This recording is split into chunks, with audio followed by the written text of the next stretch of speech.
জয় গুৰু শংকৰ সৰ্বগু না কৰ যাকেৰি নাহি কেও পাম তুহাৰি চৰণ গুৰেনো শত কোটি বাৰে কৰোহু প্ৰণাম বাৰে কৰোহু প্ৰণাম। কৃষ্ণ শান্তিপাৰ গাঁৱৰ এই পবিত্ৰ অনুষ্ঠানটিত উপস্থিত থকা মোৰ প্ৰতিগৰাকী জ্যেষ্ঠ প্ৰতিগৰাকী ভকত বৈষ্ণৱৰ শ্ৰীচৰণত আমি সেৱা জনালোঁ আৰু আশা কৰিছোঁ আপোনাৰ সব কুশলে আছে।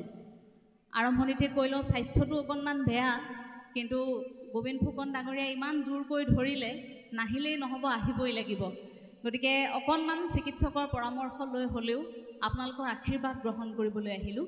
অকণমান অসুস্থতাৰ বাবে মই মানসিক আৰু শাৰীৰিকভাৱে দুৰ্বল হৈ আছোঁ। গতিকে সেইখিনি ক্ষেত্ৰত আপোনালোকে আশীৰ্বাদ কৰিব বুলি মই আশা কৰিছোঁ। কৃষ্ণ ইমান সুন্দৰ এটি বিষয়বস্তুৰে এভাগী আলোচনা চক্ৰ। মই প্ৰথম ভাগৱত পাঠ আৰু ব্যাখ্যাৰ যি এমাহজোৰা প্ৰচেষ্টা তাৰ বিষয়ে অকণমান কৈ ল'ব বিচাৰিছোঁ। আজিৰ এই সময়ছোৱাত প্ৰত্যেকটো দিনেই আমি অনুভৱ কৰোঁ যে ইতিবাচক কথাবোৰতকৈ আমাক নেতিবাচক কথাবোৰে বেছি খুন্দিয়ায়। ঋণাত্মক কথাবোৰে আমাক যথেষ্ট আঘাত দিয়াৰ সময় এয়া। আমি এনেকুৱা এখন যুঁজত যুঁজি আছোঁ। গতিকে তেনে সময়ত আপোনাসবে এমাহ ধৰি ইয়াত আপোনালোকে ভকতিৰ অমিয়া ৰস পান কৰিবলৈ আহিছে। ইয়াতকৈ আৰু আধ্যাত্মিকতাৰ ডাঙৰ উদাহৰণ মই ভাবোঁ একো হ'ব নোৱাৰে। গতিকে এমাহ ধৰি আপোনালোকে ঈশ্বৰৰ ওচৰলৈ আহি ঈশ্বৰৰ যি গুণানুকীৰ্তন কৰিছে, যি ভাগৱত শাস্ত্ৰভাগীৰ পাঠ আৰু ব্যাখ্যাৰ আপোনালোকে আয়োজন কৰিছে এমাহ ধৰি, সেই প্ৰচেষ্টাক আৰম্ভণিতে আমি শলাগ লৈছোঁ। আৰু ইমান সুন্দৰ এটি বিষয়বস্তুৰে আমাকো অকণমান দুই এটা মনৰ কথা ক'বলৈ আপোনালোকে সুযোগ প্ৰদান কৰিছে। তাৰ বাবে আৰম্ভণিতে মই আপোনাসবৰ শ্ৰীচৰণত কৃতজ্ঞতা জনাইছোঁ। লগতে মই ভগৱন্তৰ ওচৰত কৃতজ্ঞতা জনাব লাগিব, কাৰণ প্ৰভুৱে নিমিলালে একো নহয়। হয়তো প্ৰভুৱে কিবা এটা মিলাইছে আপোনালোকৰ ওচৰলৈ আহিবলৈ, সেই সুযোগ সুবিধা মিলোৱাৰ বাবেহে মই আপোনাসবৰ মাজলৈ আহিবলৈ আচলতে এই ধৰণে মিলাব পাৰিম। গতিকে প্ৰভুৱে মিলালে আৰম্ভণিতে মই প্ৰভুৰ চৰণত সেৱা জনাইছোঁ। আধ্যাত্মিক ৰস আপোনালোকে এইকেইটা দিন পান কৰি আছে, এমাহ হৈছে, আৰু এটা বা দুটা বছৰীয়া কাৰ্যসূচী নহয়, এয়া 10ম বাৰ্ষিক। ইমানকেইটা বছৰ আপোনালোকে এনেধৰণে ইমান সুন্দৰকৈ ইয়াত একেটা অনুষ্ঠান আপোনালোকে জীয়াই ৰাখিবলৈ চেষ্টা কৰিছে। এইটো আপোনালোকৰ বাবে এটা ডাঙৰ শক্তি। গতিকে মই আশা কৰিছোঁ এইটো 10ম বৰ্ষতে থমকি নৰক, এটা দীঘলীয়া যাত্ৰাত যাওক, যাতে অসমৰ বিভিন্ন প্ৰান্তত এই শান্তিপাৰ নামঘৰৰ এমাহজোৰা ভাগৱত পাঠ আৰু ব্যাখ্যানুষ্ঠানটি এক উদাহৰণ হৈ পৰক। আপোনালোকক চাই আনেও আয়োজন কৰক যে আমিও পাৰোঁ নেকি পবিত্ৰ ভাদ মাহত এমাহজোৰা ভাগৱত পাঠ আৰু ব্যাখ্যা অনুষ্ঠান আয়োজন কৰিবলৈ। সেই শিপাডাল ইয়াৰ পৰা আৰম্ভ হওক, মই তাৰে কামনা কৰিছোঁ। এতিয়া বিষয়বস্তুত বৰ্তমান সময়ত আই আৰু যুৱ প্ৰজন্মক আধ্যাত্মিকতাৰ প্ৰয়োজনীয়তা বুলি উল্লেখ কৰিছে, কিন্তু ইয়াত বাপসকলৰ কথা উল্লেখ নাই, পুৰুষ বুলি উল্লেখ নাই। গতিকে মই অকণমান সলাই আমাৰ সুবিধা হোৱাকৈ আমি এইটো ক'ব পাৰোঁ নেকি যে বৰ্তমান সময়ত আমাক আধ্যাত্মিকতাৰ প্ৰয়োজনীয়তা, আধ্যাত্মিকতা কেৱল নাৰীসকলকেই লাগে নেকি? আধ্যাত্মিকতা কেৱল যুৱ প্ৰজন্মকেই প্ৰয়োজন নেকি? বাপসকল ৰৈ গ'লে নহ'ব নহয়। গতিকে বিষয়টো অকণমান সলাই আমি আমাৰ সুবিধামতে কি কৰি লৈছোঁ, আমি এতিয়া বিষয়বস্তু এই ধৰণে অনুভৱ কৰিম যে বৰ্তমান সময়ত আমাক আধ্যাত্মিকতাৰ প্ৰয়োজনীয়তা। যদি মই ভাৰতবৰ্ষৰ দৰ্শনৰ পৰা আৰম্ভ কৰোঁ, তেন্তে আমি সমগ্ৰ ভাৰতবৰ্ষ দৰ্শনৰ ভিত্তিত জীয়াই থকা এখন দেশ। আমাৰ দৰ্শন আছে, য'ত আমাৰ আধ্যাত্মিকতা আছে। আমাৰ সভ্যতা সংস্কৃতিয়ে আধ্যাত্মিকতাৰ কথা কয়। গতিকে আমাৰ সেই দৰ্শনত অতীন্দ্ৰিয়, অলৌকিক আৰু পাৰমাৰ্থিক সত্তা, এই তিনিটাৰ ওপৰত মূলতঃ নিৰ্ভৰ কৰে। গতিকে ভাৰতীয় সভ্যতা সংস্কৃতিয়ে আপোনাক প্ৰতি মুহূৰ্তত আধ্যাত্মিক হ'বলৈ শিকাইছে।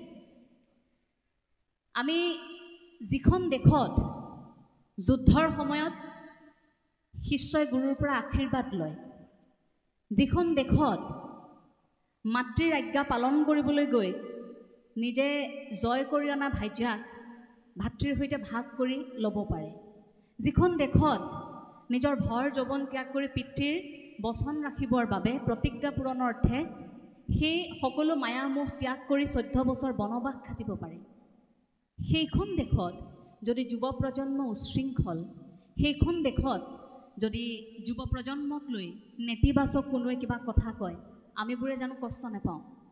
আমাৰ সভ্যতা সংস্কৃতি, আমাৰ শিপা, অসমৰ সভ্যতা সংস্কৃতি শিপা, ই আধ্যাত্মিকতাৰ সৈতে বৰ সুন্দৰকৈ বান্ধ খাই আছে। গতিকে এই বান্ধ খাই থকা উপলব্ধিটো এতিয়া আমি কেনেকৈ কৰিছোঁ? হয়তো আজিৰ পৰা বহু বছৰ আগতে এই বিষয়বস্তুৰ প্ৰয়োজনীয়তা নহ'লহেঁতেন, কিন্তু আজি প্ৰয়োজন হৈছে। আজিৰ পৰা 10 বছৰ আগৰ সমাজখন, আমাৰ ইয়াত জ্যেষ্ঠসকল বহি আছে, সেইসকলক কেতিয়াও কোনো বক্তা মাতি আনি হয়তো এনেধৰণে আলোচনা কৰিবলগীয়া পৰিৱেশ সৃষ্টি হোৱা নাছিল যে আমাক আধ্যাত্মিকতা লাগে। কিন্তু আজিৰ সময়ত হৈছে, আজিৰ সময়ত পিতৃ মাতৃৰ বুকুখন হাহাকাৰ কৰি থাকে। আমি আধ্যাত্মিকতাৰ শিক্ষা কেনেকৈ দিব পাৰিম সন্তানক?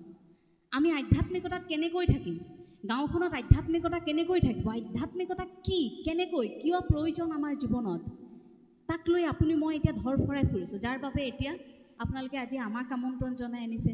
হয়তো ভাগৱত ব্যাখ্যাৰ বাবে তেনেধৰণে আপোনালোকৰ গাঁওখনৰ আটাইতকৈ বয়োজ্যেষ্ঠগৰাকীক দায়িত্ব দিছে। দূৰ দূৰণিৰ পৰা কাৰোবাক আপোনালোকে আমন্ত্ৰণ জনাই আনিছে, কিয়? যে অকণমান হ'লেও আধ্যাত্মিকতাৰ কিবা এটা আপোনালোকে শিকিবলৈ পাব নেকি? হয়তো আপোনালোকে এমাহজোৰা যি কাৰ্যসূচী হাতত লৈছে, এই কাৰ্যসূচীৰ আটাইতকৈ কনিষ্ঠ আৰু খুব কম অভিজ্ঞতা আৰু একেবাৰে জ্ঞান নথকা মানুহগৰাকীয়ে কিন্তু এঞ্জেলা চাংমাই। সেইসকলৰ ভিতৰত আটাইতকৈ জ্ঞান যদি কম আছে তেন্তে আমাৰেই আছে, কাৰণ বয়সৰ ফালৰ পৰা আমি যথেষ্ট সৰু। এই খোজটো মাত্ৰ আৰম্ভ কৰিছোঁৱে। অভিজ্ঞতাৰ ফালৰ পৰা ইয়াত বহি থকা প্ৰত্যেকগৰাকীয়ে আমাৰ জ্যেষ্ঠ। গতিকে জীৱনটো আমাতকৈ তেখেতসকলে অকণমান বেছিকৈ দেখিছে। গতিকে কথাবোৰ কেতিয়াও পৰামৰ্শ হিচাপে আপোনালোকক ক'বলৈ আগবঢ়া নাই, মাত্ৰ অনুভৱ কৰা দুই এটা কথা। হয়তো আপোনালোকৰ মনতো সেই কথাষাৰ খুদুৱাই থাকিব পাৰে। যদি সমস্যা বুলি ভাবিছোঁ, কেৱল আমাৰ সমস্যা নহয়, আপোনাৰো সমস্যা হ'ব পাৰে। গতিকে যদি সমস্যা বুলি ভাবিছোঁ, তেন্তে তাক আমি সমাধান কৰিম। সেইবাবে এই বিষয়বস্তুৰ ওপৰত দুই এটা মনৰ কথা ক'বলৈ আগবাঢ়িছোঁ। এতিয়া প্ৰথম শব্দ যিটো শব্দই আপোনাক মোক এই কথাখিনি শুনিবলৈ বাধ্য কৰাই, সেই শব্দটোৱে হৈছে আধ্যাত্মিকতা। আধ্যাত্মিকতা কি আমাৰ মতে? আমিতো প্ৰত্যেকেই অনুভৱ কৰোঁ যে এটা শব্দ হয়তো ইমান জটিলো নহয়, ইমান সহজো নহয়।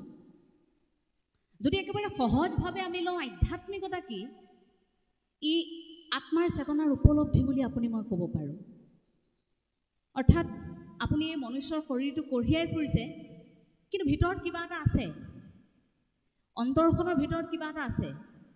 সেই যে কঢ়িয়াই ফুৰিছে কিবা এটা, সেই কিবা এটাটো নোহোৱাৰ লগে লগে আপুনি কিন্তু এই পৃথিৱীত এডোখৰ মাত্ৰ কাঠ হৈ যাব, শেষ হৈ যাব, এটা শৰীৰহে থাকিব। কিন্তু ভিতৰত আমি যে কিবা এটা কঢ়িয়াই ফুৰিছোঁ, সেইটো থকালৈকেহে আপুনি মই মনুষ্য হৈ থাকিম। তাৰপাছত আমি এটা মৃতদেহ হৈ যাম, শৱদেহ হৈ যাম। গতিকে সেইটোনো কি? সেইটো আমাৰ আত্মা। সেই আত্মাৰ চেতনাক উপলব্ধি, আপোনাৰ হৃদয়ত কঢ়িয়াই ফুৰা আত্মাক আপুনি কি প্ৰক্ৰিয়াৰ দ্বাৰা আপুনি উপলব্ধি কৰিছে, সেই প্ৰক্ৰিয়াটোৱে আধ্যাত্মিকতা। আমি ধৰ্ম আৰু আধ্যাত্মিকতা একে বুলি ভাবোঁ, কিন্তু যদি মই চৰাইৰ সৈতে তুলনা কৰোঁ, তেন্তে এনেকৈও আমি ভাবিব পাৰোঁ যে চৰাই এটাৰ এখন পাখি ধৰ্ম, আন এখন পাখি আধ্যাত্মিকতা। আধ্যাত্মিকতাই আপোনাক সেই যাত্ৰাটোলৈ লৈ যায়, কিন্তু ধৰ্ম মানে আধ্যাত্মিকতা নহ'বও পাৰে। ধাৰ্মিক গ্ৰন্থসমূহে আপোনাক আধ্যাত্মিক হ'বলৈ উৎসাহ যোগায়, কিন্তু সেই আধ্যাত্মিকতাৰ বাটে কেৱল আপোনাক এটা নিৰ্দিষ্ট ধৰ্ম কৰিবলৈ কিন্তু নিশিকায়। আধ্যাত্মিকতাৰ মূল খোজটো বা মূল উদ্দেশ্য, লক্ষ্যটোৱে হৈছে আত্মাৰ চেতনাক উপলব্ধি, বা মই যদি একেবাৰে তাতোকৈ সহজ অৰ্থত কওঁ, আমাৰ ইয়াত শিশুসকলো আছে, যুৱসকল আছে, গতিকে তেখেতসকলৰ বাবে যদি মই সহজকৈ কওঁ, তেন্তে আমাক বিচাৰি পোৱাৰ এটা প্ৰক্ৰিয়া, অৰ্থাৎ মোক বিচাৰি পোৱাৰ যিটো প্ৰক্ৰিয়া, মইনো কোন, মই এটা নাম কঢ়িয়াই ফুৰিছোঁ, কিন্তু মোৰ ভিতৰত কিবা এটা আছে। মোক বিচাৰি পোৱাৰ যিটো প্ৰক্ৰিয়া, মই নিজক বিচাৰি পোৱাৰ যিটো প্ৰক্ৰিয়া, সেই প্ৰক্ৰিয়াটো আধ্যাত্মিকতাৰ দ্বাৰাহে পাৰি। গতিকে সেই প্ৰক্ৰিয়াটোকে আমি আধ্যাত্মিকতা বুলি এটা নাম দি লওঁ। যদি ধৰ্ম এটা পথ, সেই পথটোৰে আপোনাৰ অন্তৰখনে যেনেকৈ গতি কৰিছে, সেইটো আধ্যাত্মিকতা। গতিকে আমি এতিয়া গুৰুজনাৰ আদৰ্শগত কথাবোৰৰ সৈতে আধ্যাত্মিকতাক অকণমান বেছিকৈ উপলব্ধি কৰিব পাৰোঁ, কাৰণ আমি এতিয়া নামঘৰৰ মজিয়াত আমি আছোঁ।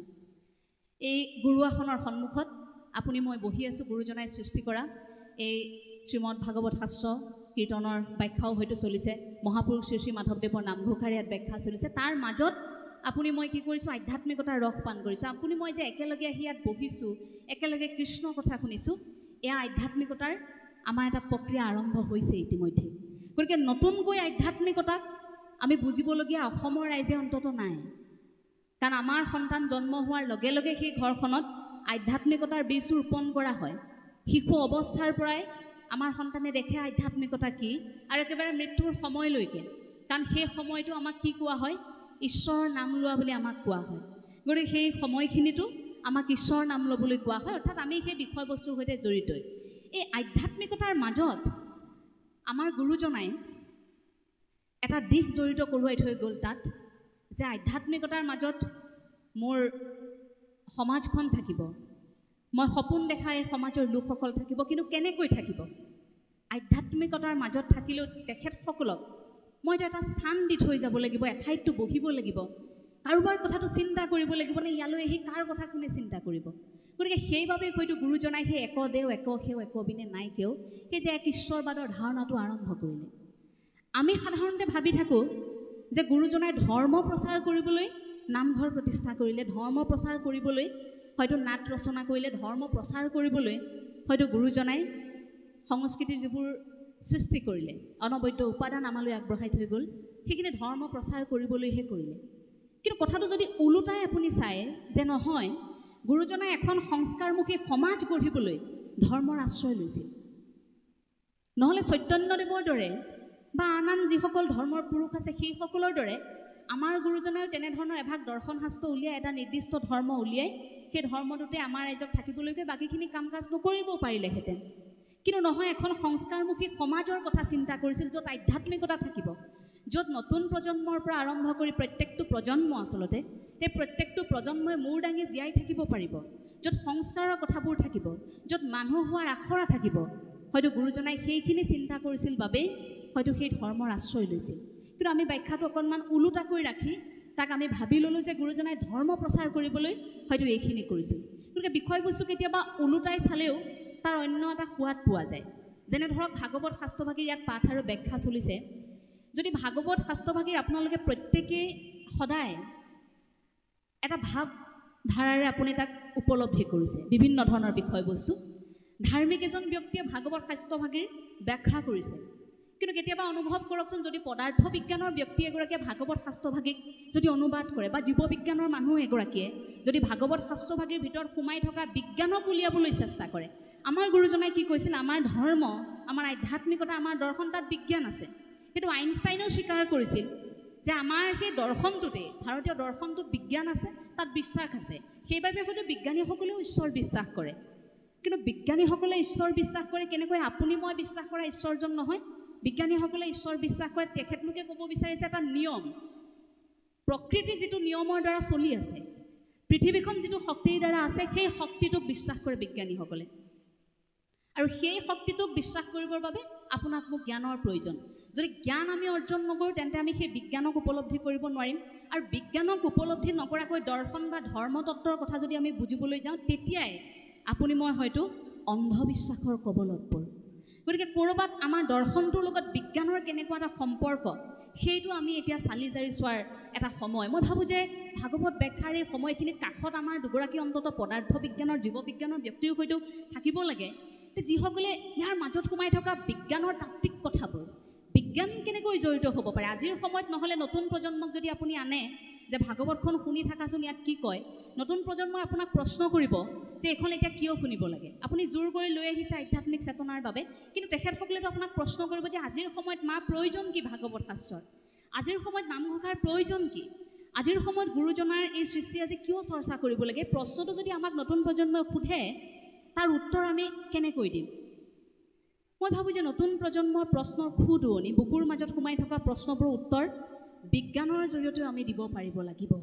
সেইবাবে এতিয়া কথাবোৰ অকণমান বিজ্ঞানৰ দৃষ্টিভংগীৰেও চাব লাগিব। নহ'লে আমাক ক'ৰবাত হাঁহিবলৈ আৰম্ভ কৰিছে মানুহে, আমি অন্ধবিশ্বাসী বুলি। আমিতো অন্ধবিশ্বাসী নহয়। আমাৰ গুৰুজনাইতো অন্ধবিশ্বাস কৰিবলৈ শিকাই থৈ যোৱা নাছিল আমাক বিজ্ঞানৰ সেই তত্ত্ব উপলব্ধি কৰি আধ্যাত্মিকতাৰ জ্ঞান লৈ দৰ্শনক উপলব্ধি কৰিবলৈ শিকাইছিল। গতিকে আপুনি মই এতিয়া বিজ্ঞানকো উপলব্ধি কৰিব লাগিব। ইয়াৰ মাজত কেনেকৈনো বিজ্ঞান সোমাই থাকে সেই কথাখিনি আমি অন্ততঃ চালি জাৰি আমি চাব লাগিব। আধ্যাত্মিকতাৰ প্ৰয়োজনীয়তা বুলি কওঁতে কিমান প্ৰয়োজন আৰু কোনখিনিত প্ৰয়োজন, এই পৰিসৰটো এটা বিশাল পৰিসৰ। ক'ৰ পৰা প্ৰয়োজন বুলি কওঁতে মই একেবাৰে জন্মৰ পৰা মৃত্যুলৈকে বুলি ক'ব পাৰোঁ। জন্ম হোৱাৰ দিনটোৰ পৰা মৃত্যুৰ সময়খিনিলৈকে আমাক প্ৰয়োজন। এটা নিৰ্দিষ্ট সময়ত আমি আধ্যাত্মিকতা কৰিব নোৱাৰোঁ, বোলে এইখিনি সময়ৰ পৰা এইখিনি সময়লৈহে আমি আধ্যাত্মিক জ্ঞান ল'ম। মানুহৰ জীৱনত তেনে হ'ব নোৱাৰে। আধ্যাত্মিকতাৰ জ্ঞান আমি জন্মৰ পৰা মৃত্যুৰ পৰ্যন্ত, অৰ্থাৎ আমি আজীৱন শিকন প্ৰণালী বুলিও তাক ধৰিব পাৰোঁ। গোটেই জীৱনটো আপুনি সেই প্ৰক্ৰিয়াটোৰ মাজত জীয়াই থাকিব পাৰে, য'ত গোটেই জীৱনটো শিকি থাকিলে আপুনি সেই শেষ মুহূৰ্তত অন্ততঃ আধ্যাত্মিকতাৰ জৰিয়তে আপুনি আপোনাক বিচাৰি পাব। আইসকলৰ কথাটো আছে, মই যিহেতু বিষয়টো আমাক কৰি লৈছিলোঁ, গতিকে আধ্যাত্মিকতাৰ প্ৰসংগটোলৈ যোৱাৰ লগে লগে ইয়াৰ লগতে গাতে গা লাগি থকা আন এটা বিষয় হৈছে যে সন্তানটিক আধ্যাত্মিকতাৰ এই প্ৰভাৱটো দিয়াৰ সমান্তৰালকৈ আই মাতৃসকলেনো ডাঙৰ কৰিব কেনেকৈ, পিতৃ মাতৃয়েনো ডাঙৰ কৰিব কেনেকৈ। আধ্যাত্মিকতাৰ কথা বুজিব পৰাকৈ আপোনাৰ শিশুটিয়ে আধ্যাত্মিক শব্দটো মুখেৰে উচ্চাৰণ কৰিব পৰাটো হ'ব লাগিব। কৃষ্ণৰ কথা শিকাবলৈ যাওঁতে কৃষ্ণ শব্দটো আপোনাৰ সন্তানে উচ্চাৰণ কৰিব পৰাৰ বয়সটো হ'ব লাগিব। কাৰণ শিশুটি জন্ম হোৱাৰ লগে লগে আমিতো জন্ম হোৱাৰ সেই মুহূৰ্ততেই শিশুটিৰ সন্মুখত ভাগৱত শাস্ত্ৰ মেলি বুজালে বুজিব নেকি শিশুটিয়ে? কেতিয়াও নুবুজে। 8 বছৰীয়া সন্তানটিক জোৰ কৰি আনি নামঘোষাৰ তত্ত্ববোৰ বুজাব বিচাৰিলে বুজিব পাৰিব নেকি তেখেতে? নোৱাৰিব। কেনেকৈ, কিমান সময়ৰ পৰা আমি আৰম্ভ কৰিম? অনুকৰণ। আপোনাৰ সন্তানে প্ৰত্যেক দিনে আপোনাক অনুকৰণ কৰি আছে। গতিকে আৰম্ভণি আপোনাৰ পৰা, আপোনাৰ সন্তানৰ পৰা নহয়। আপোনাৰ সন্তানে আৰম্ভ কৰিব আপোনাৰ পৰা, অৰ্থাৎ আমাৰ পৰা আৰম্ভ কৰিব। আমি কি কৰিছোঁ সেয়া প্ৰত্যেক দিনাই আমাৰ সন্তানে আমাক চাই আছে। গতিকে আমি যদি আধ্যাত্মিক আচৰণ কৰিছোঁ, আমি পিতৃ মাতৃয়ে যদি আধ্যাত্মিক আচৰণ কৰিছোঁ, আধ্যাত্মিকতাত আছোঁ, তেন্তে আপুনি আমাৰ সন্তান আধ্যাত্মিকতাত আহে। আধ্যাত্মিকতাত আমাৰ সন্তানে আমাক অনুকৰণ কৰি আহে। পিতৃ মাতৃ যদি আধ্যাত্মিক নহয়, সেই সন্তান আধ্যাত্মিকতাত আহিবৰ বাবে বা আধ্যাত্মিকে বিষয়বস্তু বুজিবৰ বাবে যথেষ্ট কষ্ট হয়। মই প্ৰসংগটো একেবাৰে সহজ কৰি যদি দিওঁ, এতিয়া হয়তো অকণমান বিষয়টো একেবাৰে সহজ কৰি যদি আলোচনা কৰোঁ, এতিয়া আপোনালোকৰ মাজত আইসকল বেছিকৈ আছে। আপোনালোকৰ মাজত আটাইতকৈ ডাঙৰ এটা প্ৰত্যাহ্বান, এটা সমস্যা বুলি ক'লে আপোনালোকে বাৰু কি বুলি ক'ব? আজিৰ সময়ত আপোনালোকে আটাইতকৈ বেছি ভুগি থকা সমস্যাটো, যিখিনি সময়ত আপোনালোকে হতাশাত পৰে। মই অভিভাৱকৰ সভাসমূহত যেতিয়া অংশ লওঁ, এখন অভিভাৱকৰ সভাত কোৱা কেইটামান কথা মোৰ দোহাৰিবলৈ মন গৈছে আজি, যে আপোনালোকে হয়তো নিজৰ সন্তানক দেখাৰ লগে লগে হয়তো সেই সমস্যাটো চকুৰ আগত ভাহি আহে যে মোৰ সন্তানৰ কি হ'ব? সন্তানটি জন্ম দিলোঁ, কিন্তু সন্তানটি কি হ'ব? এতিয়া আধ্যাত্মিক কথাটো বাৰু থাকিলেই, কিন্তু ডাঙৰ কৰিম কেনেকৈ? আনৰ সন্তানটিক দেখাৰ লগে লগে আপুনি তুলনা কৰিবলৈ আৰম্ভ কৰিছে যে তেওঁৰ সন্তানটো ভালকৈ আগবাঢ়ি গৈছে, মোৰ সন্তান জন্ম দিলোঁ, মই কি কৰিম এতিয়া, কেনেকৈ ডাঙৰ কৰিম? এইটোৱে আমাৰ প্ৰাথমিক এটা প্ৰশ্ন। সেইখিনি সময়তে আমি হয়তো কষ্ট পাওঁ যে কেনেকৈ কি হ'ব এতিয়া, এটা ডাঙৰ প্ৰশ্ন আমাৰ হাতত আহি পৰে। সেইখিনি সময়ত আপুনি আপোনাৰ সন্তানক ক'ৰবাত নিৰীক্ষণ কৰিবলৈ পাহৰি যায়। এনেকুৱা হয় যে প্ৰতিযোগিতাৰ ধামখুমীয়াত আমি আমাক নিৰীক্ষণ কৰোঁতে আমাৰ সন্তানক নিৰীক্ষণ কৰিবলৈ আমি পাহৰি যাওঁ। নিৰীক্ষণ কৰিবলৈ পাহৰি যোৱাৰ বাবে আপোনাৰ সন্তান আপোনাৰ পৰা আঁতৰি যায়। এতিয়া সন্তান যদি আপোনাৰ পৰা আঁতৰি গৈছে, তাক আপুনি কেনেকৈ গম পাব? কেতিয়াবা যদি আপুনি দূৰৰ পৰা নিৰীক্ষণ কৰিছে, মই প্ৰথমটো সহজ উপায় দিছোঁ। যদি কেতিয়াবা দূৰৰ পৰা আপুনি মন কৰিছে আপোনাৰ সন্তান আপোনাৰ পৰা আঁতৰি গৈছে, তাৰ লক্ষণবোৰ কেনেকুৱা হ'ব জানেনে? লাহে লাহে আপোনাৰ সন্তানে আপোনাৰ পৰা কথা লুকুৱাবলৈ আৰম্ভ কৰিছে। ধৰক দুজন বন্ধুৰ সৈতে কথা পাতি আছে, আপুনি হঠাৎ গৈ তাত ওলালে, কিন্তু আপোনাৰ ল'ৰাই কথা পাতিবলৈ বন্ধ কৰি দিব। হঠাৎ মোবাইলটো চাই আছিল, আপুনি গৈ কোঠাটোত সোমালে, কিন্তু ফোনটো পটককৈ ঢাকি দিব।